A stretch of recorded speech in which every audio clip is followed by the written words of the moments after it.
Hello, my name's Simon Walker and I'm going to be looking at using compression in a musical setting. This is my week 3 assignment file that I'm working with, and these are the piano chords that I set up in channel 2 here.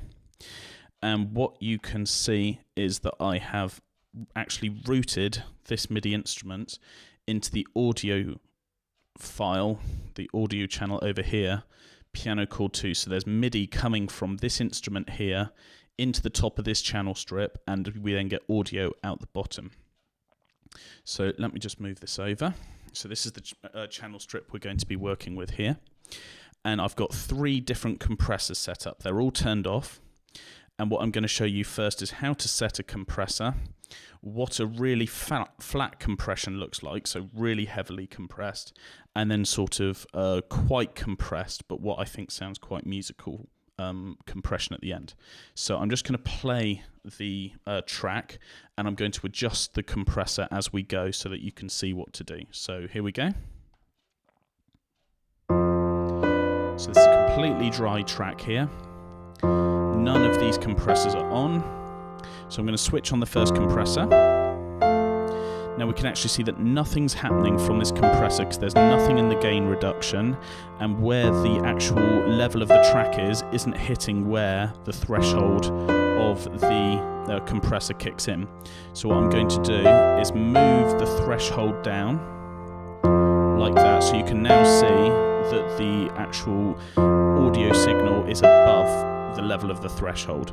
You can also do that in a lot of compressors just by clicking this and moving this down, but this actually adjusts all the different settings at the same time. So I'm just going to undo that. So there we go. So we've got compression at a level. I'm just going to move the threshold down a bit more. We've then got our knee. Now this is currently set at a 6 decibel spread. You can have it as a very narrow knee of no decibels, and then it's a very quick compression, sort of switching it on or off. You can see there it just turns off really quickly.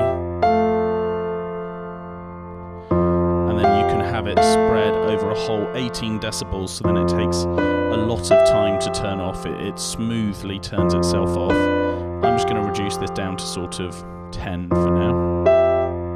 So there we go. So you can see we've got gain reduction happening. We've also got an output level here, which you can reduce down if you want to, and you can really punch it up. That was very close to clipping.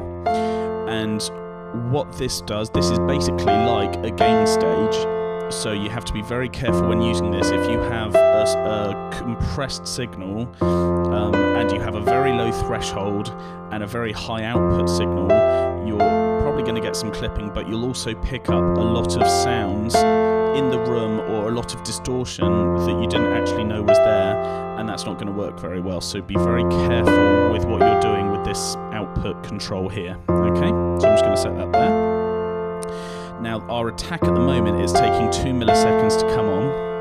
I'm just going to adjust this down a bit because I want to let the piano hit come through in this case. So I'm going to go with about something like that. About 1 millisecond, just so we get that first little hit. So that's what we've got going on there. Just to show you the other options, so this is now a working compressor. This is a very simple graph. You can see that there is gain reduction happening there. You can make adjustments in all of these and it affects the compressor. That's what we've just been working with, and now we also get this graph here. Now this is really useful for showing you the difference between peak and RMS, root mean squared. So it's currently in peak, and you can see the gain reduction here. It's quite a wiggly line in some places. I'm just going to click it onto RMS, and what you will now see is this line here is much flatter and much smoother because it's now going over a mathematical situation. It's now averaging out what the sound is and applying a mathematical gain reduction to it. We can also see what the output curve is, and that's much smoother in this one. So there we go. And you can see I can still adjust my output. I can can still lower my threshold, and this is quite good because I can actually adjust the threshold based on what I see the notes as. I can still adjust my knee, so that's all good there. Right, so that compressor I'm now going to turn off. So you can hear that there, that's off, and now back on. So you can just hear the whole thing's just being boosted a bit, and especially the lower part of the signal underneath is being brought up.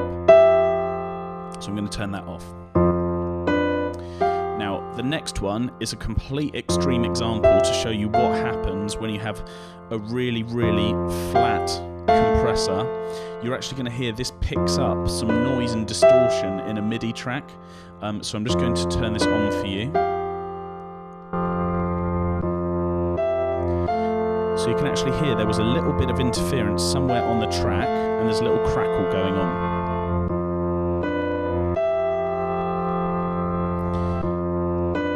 You can also hear it's completely changed the sound of this. It's now sounding not very much like a piano at all.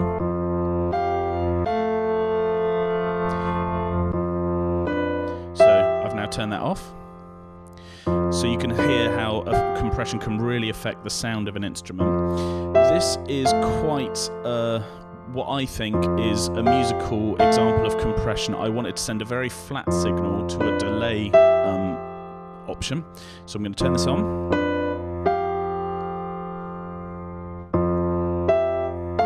So you can hear there's quite a lot of compression.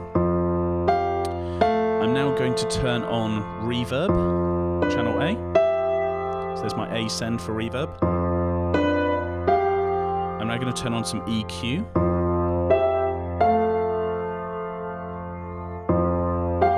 And I'm now going to turn on a ping pong delay.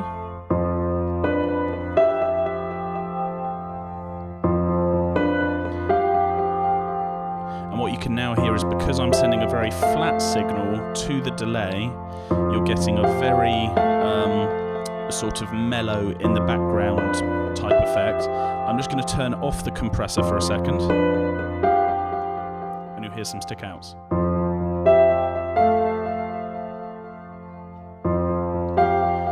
So you hear the track fades away a lot faster, and you get some real peaks where the piano first hits. And I'm just going to turn the compressor back on one last time.